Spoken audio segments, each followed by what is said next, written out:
शिवम त्यागी, सवाल का सीधे सवाल का सीधा जवाब देने की बजाय गोलमोल जवाब दिया जा रहा है कि वहां की जनता, वहां के लोगों की एस्पिरेशंस और उनकी चाहत, उनकी इच्छा। भाई मैं कह रहा हूं कि ये एक पॉलिटिकल सवाल है और एक पॉलिटिकल स्टैंड इस पे सामने आना चाहिए और ये देश के लिए बहुत जरूरी है, क्योंकि धारा 370 को लेकर इस देश का एक स्टैंड रहा है।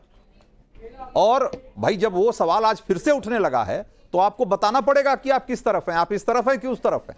ये नहीं बताना चाहते। बिल्कुल ठीक बात है रंजीत जी। एक चीज तो मैं कहना चाहता हूं कि ये जो गांधी खानदान है, इसने जम्मू कश्मीर की बर्बादी में जो रोल निभाया है, मुझे लगता है शायद ही किसी ने निभाया हो।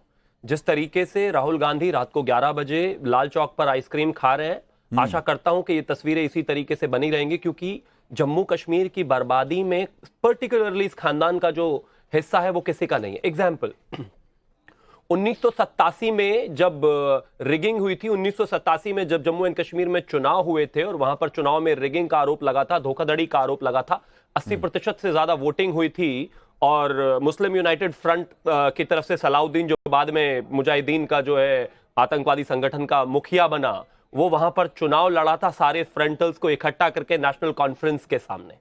और उसके बाद जो स्थितियां खराब हुई, जैसे ही वो चुनाव हारा, उसके बाद वो आतंकवादी संगठन चला गया। उसके बाद यासीन मलिक जो उसका साथी था, उसने जेकेएलएफ बनाई, उसने आतंकवाद किया। जिस तरीके से राजीव गांधी की सरकार ने सभी एक्सट्रीमिस्ट के सामने सरेंडर करके आतंक की राह पर जम्मू कश्मीर को भेज दिया था, और उसके बाद पंडितों का एक्सोडस हो और चाहे कश्मीर के वो हालात हो, ये इस गन कल्चर को और इन सब चीजों को लाने वाला ये खानदान ही है, ये परिवार ही है।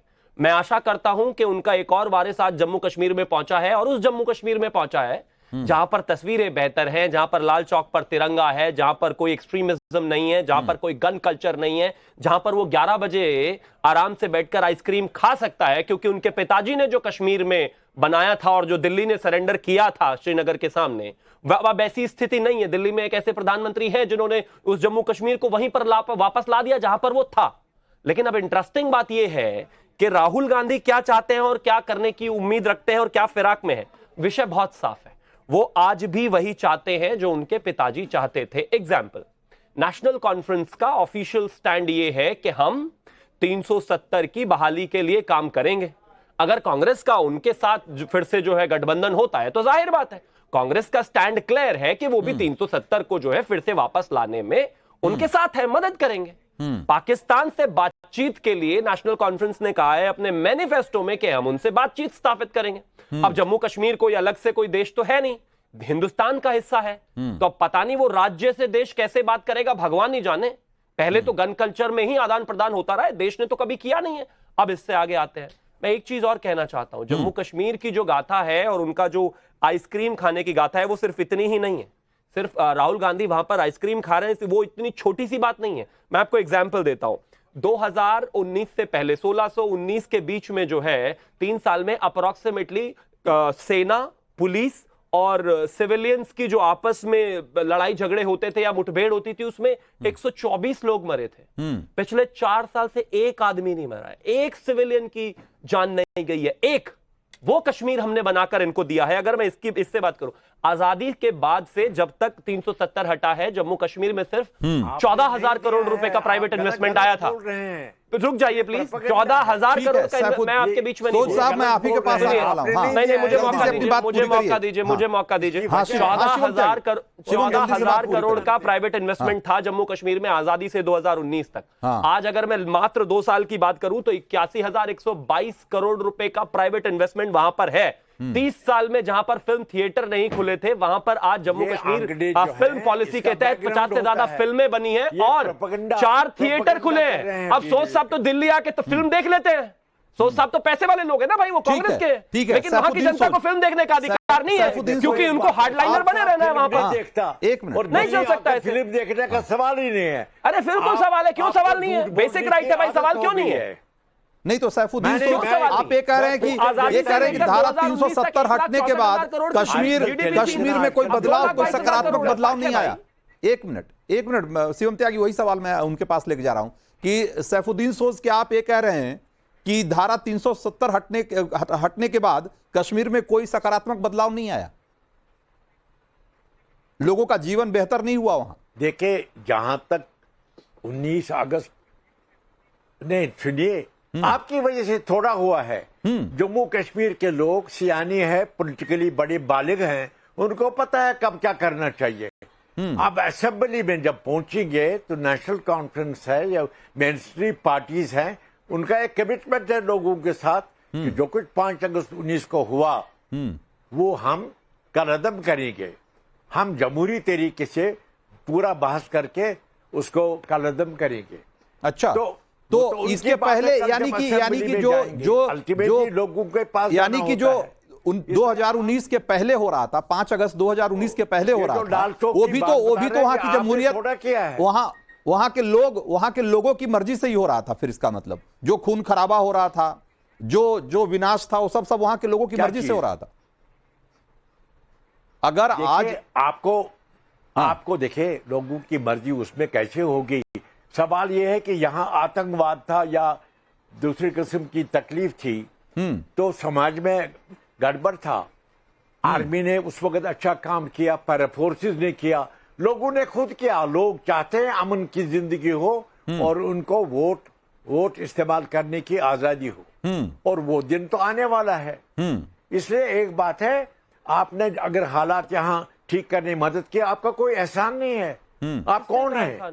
जम्मू कश्मीर के लोग अपनी आरज़ू को खुद हिफाजत करने वाले हैं। और असेंबली जब यहाँ आ जाएगी तो आपको नेशनल कॉन्फ्रेंस और पीडीपी और अपनी पार्टी और दूसरी कम्युनिस्ट पार्टी सब अपना मौकफ रखेंगे, अपना स्टैंड वहां वाज़ा कर देंगे। हाँ, लेकिन तो तो क्या जम्मू कश्मीर क्या के और लोग असेंबली अपनी असेंबली के चाह लेने से आरज़ू रखते हैं, उसकी हिफाजत नहीं जानते। धारा 370 की बहाली हो जाएगी? सैफुद्दीन सोज साहब, नहीं, एक बात है, धारा 370 पर जो कुछ मेन स्ट्रीम ने कहा है उनका भी इम्तिहान होगा असेंबली में। 10 सेकंड दीजिएगा। असल में सबसे बड़ी अदालत असेंबली भी नहीं है, न पार्लियामेंट है। अवामी अदालत सबसे बड़ी अदालत है। जम्मू कश्मीर के लोग हैं, उनकी एस्पिरेशंस है और उसकी वो हिफाजत करेंगे। तो वो कल दिन होगा तो जब वो असेंबली तो होगी। आपके सहयोगी तो कह रहे हैं, आपके सहयोगी तो कह रहे हैं, नहीं, आपके सहयोगी नेशनल कॉन्फ्रेंस के नेता तो ये कह रहे हैं और उनका मैनिफेस्टो तो ये कह रहा है कि 2019 छोड़िए, हम 1953 के पहले की स्थिति बहाल करेंगे, यानी कि जिसका अपना राष्ट्रपति, अपना प्रधानमंत्री होगा। तो भाई आपको स्पष्ट करना चाहिए ना, चुनाव में जा रहे हैं तो जम्मू कश्मीर के लोगों को भी पता लगना चाहिए ना सोच साहब कि क्या कांग्रेस और नेशनल कॉन्फ्रेंस के इस एजेंडे के साथ है कि नहीं। मानना पड़ेगा।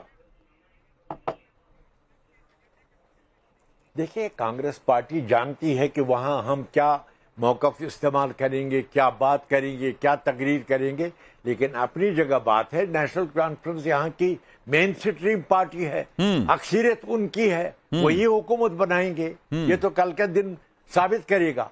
इसलिए असेंबली में जब पहुंच जाएंगे सब लोग अपना स्टैंड सामने रखेंगे। हाँ।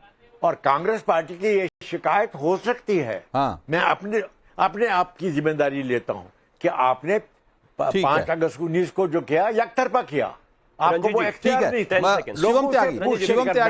शिवम त्यागी, कांग्रेस के जो नए सहयोगी हैं, नया चुनावी गठबंधन जहां हुआ है, नेशनल कॉन्फ्रेंस कह रही है कि 1953 की स्थिति बहाल करेगी, मतलब अपना प्रधानमंत्री, अपना राष्ट्रपति, अपना निजाम, अपना झंडा, सब कुछ अपना।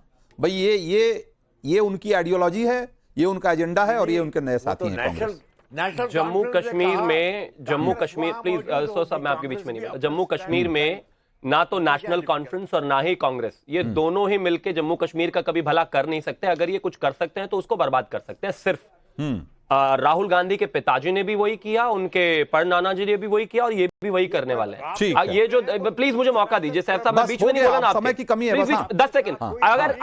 अगर इनको इतना ही ऋतिक रोशन बन के घूमने का मन था, जिंदगी ना मिलेगी दोबारा के, तो 2019 से पहले क्यों नहीं घूम लिए? क्योंकि जानते हैं वहां के हालात इन्होंने कैसे कर दिए थे।